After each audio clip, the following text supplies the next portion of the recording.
Puji Tuhan buat kasihnya Tuhan yang begitu luar biasa kepada kita semua, saudaraku. Saudaraku yang kasih dalam nama Yesus, saya akan membacakan satu ayat dari pembacaan Alkitab kita yang sudah lewat, saudaraku, dalam Markus 14 ayat 34, 35 sampai 37. Markus 14 ayat 34. Hatiku, lalu katanya kepada mereka, hatiku sangat sedih, seperti mau mati rasanya. Tinggallah di sini dan berjaga-jagalah. Ia maju sedikit, merebahkan diri ke tanah dan berdoa, supaya sekiranya mungkin saat itu lalu daripadanya. Katanya, ya Aba, ya Bapa, tidak ada yang mustahil bagimu. Ambillah cawan ini daripadaku, tetapi janganlah apa yang aku kehendaki, melainkan apa yang engkau kehendaki. Setelah itu ia datang kembali dan mendapati ketiganya sedang tidur. Dan ia berkata kepada Petrus, Simon, sedang tidurkah engkau? Tidakkah engkau sanggup berjaga-jaga 1 jam? Berjaga-jagalah dan berdoalah, supaya kamu jangan jatuh ke dalam pencobaan. Roh memang penurut, tetapi daging lemah. Sekali lagi dalam ayat 37. Setelah itu ia datang kembali dan mendapati ketiganya sedang tidur. Dan ia berkata kepada Petrus, Simon, sedang tidurkah engkau? Tidakkah engkau sanggup berjaga-jaga 1 jam? Berjaga-jagalah dan berdoalah, supaya kamu jangan jatuh ke dalam pencobaan. Roh memang penurut, tetapi daging lemah. Tuhan Yesus sendiri mengatakannya kepada murid-murid, tidak sanggupkah kamu berjaga-jaga 1 jam dengan aku? Karena banyak pencobaan, saudaraku. Saya yakin, saudaraku, 1 jam adalah waktu minimum bagi setiap anak-anak Tuhan yang mau menang dalam hidup rohaninya. 1 jam merupakan waktu minimum untuk berdoa tiap-tiap hari, saudaraku. Dengan berdoa 1 jam per hari kita akan disegarkan. Dengan berdoa 1 jam per hari kita akan menang atas dosa. Dengan berdoa 1 jam per hari kita menang atas setan dan iblis. Karena pada waktu berdoa itulah kita dikuatkan, saudaraku. Dan dengan berdoa 1 jam pertumbuhan rohani kita akan baik. Dan kita bisa sampai kepada kehendak Tuhan, saudaraku. Saya sangat bersyukur kepada Tuhan.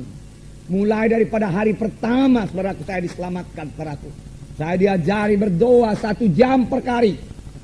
Di gereja kami itu, saudaraku, pada waktu itu, doa di gereja saja, saudaraku, lebih 1 jam. Kadang-kadang 2 jam. Dan sudah itu kami disuruh lagi di rumah berdoa minimum 1 jam per hari. Karena katanya kalau tidak berdoa 1 jam per hari, setan akan mengalahkan engkau. Karena takutnya pula saya kepada setan, saudaraku. Dan pada waktu itu belum begitu mengerti mengenai mengusir setan. Dalam nama Yesus, saya pun, saudaraku, berpala-pala sekali untuk bisa berdoa 1 jam per hari. Dan kerap kali, saudaraku, saya berhasil, saudaraku, berdoa 1 jam per hari. Dan sekarang itu sudah menjadi satu kebiasaan. Dan membawa berkat, saudaraku, untuk berdoa 1 jam per hari. Bahkan sekarang ini, saudaraku, setelah kami berumah tangga, kami juga berdoa 1 jam per hari. Kalau kami berdoa bersama-sama, saudaraku, tentunya, saudaraku, kemenangan, sukacita, saudaraku, kami terima sebagai hasil daripada doa 1 jam per hari itu, saudaraku. Tuhan Yesus, seperti kita baca tadi, mengatakan hal ini di Taman Getsemani. Tidak sanggupkah kamu berdoa 1 jam dan berjaga-jaga dengan aku? Berjaga-jaga dan berdoalah, supaya kamu jangan jatuh ke dalam pencobaan. Tubuh memang lemah, tapi roh itu yang kuat, dia katakan, saudaraku. Saudaraku yang kasih dalam nama Yesus, pada waktu Tuhan mengatakan demikian ini, dia memang dalam pergumulan yang amat sangat. Pada waktu itu Tuhan Yesus, saudaraku, diserang oleh semua kekuatan iblis. Semua kekuatan neraka, saudaraku, dipusatkan kepada Yesus untuk mengalahkan Tuhan Yesus.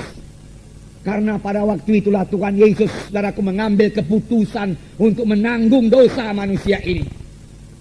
Nasib manusia ini pada waktu itu ditentukan oleh kemenangan Tuhan Yesus. Dan syukurlah, saudaraku, Tuhan Yesus menang, saudaraku, mengalahkan setan. Pada mulanya seolah-olah Tuhan Yesus enggan mengangkat dosa manusia. Sehingga Tuhan Yesus berdoa, Bapa, kalau boleh biarlah cawan ini lalu daripadaku, tapi bukan kehendakku, kehendakmu yang jadi. Apakah isi cawan itu, saudaraku?